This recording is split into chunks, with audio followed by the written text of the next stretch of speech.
भिंडिया लौकी दे द करैली ले आइल बानी हम धरेला थैली। भिंडिया लौकी दे द करैली ले आइल बानी हम धरेला थैली। सुन भइल जाता लेट, सुन भइल जाता लेट, तू हाक जनबे ना।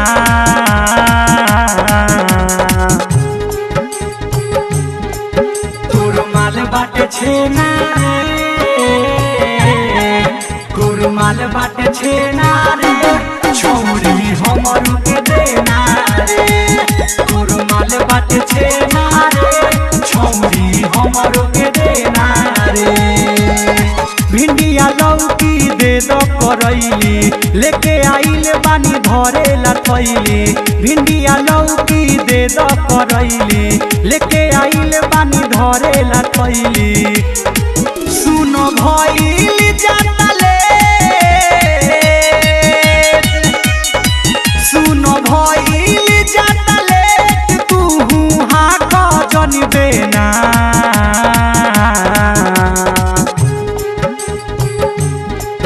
गुरमाल बाटे छेना रे, गुरमाल बाटे छेना रे, छौरी हमरो के देना रे। गुरमाल बाटे छेना रे, छौरी हमरो के देना रे।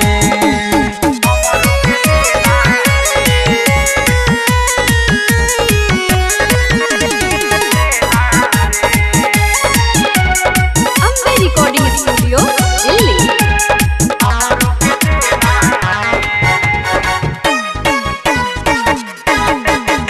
नजरी से देखला में लागे बड़ी सुनर, सुनो ना ये सुगिया हैला का चुकुनर। नजरी से देखला में लागे बड़ी सुनर, सुनो ना ये सुगिया हैला का चुकुनर। सुनो कहला तू काहे, सुनो कहला तू काहे ऐसे कहतारू देना।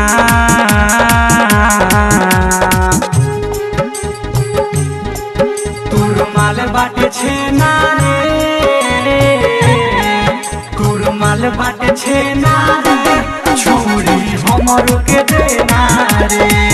गुरमाल बाटे छेना रे, छौरी हमरो के देना रे।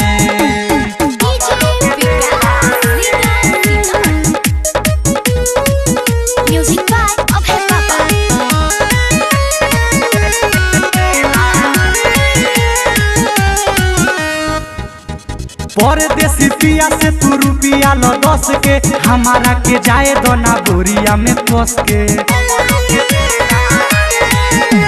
सूर्या सुजीत से तू रुपिया लो 10 के, विवेक विकास के तू जाए दो ना कस के। जदी जनी है राइटर हरे राम, जदी जनी है राइटर हरे राम, भारी पड़िल ना।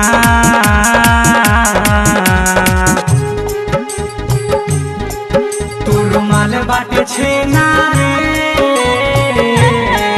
गुरमाल बाटे छेना रे, छौरी हमरो के देना रे। गुरमाल बाटे छेना रे, छौरी हमरो के देना रे। Ambe recording studio Delhi.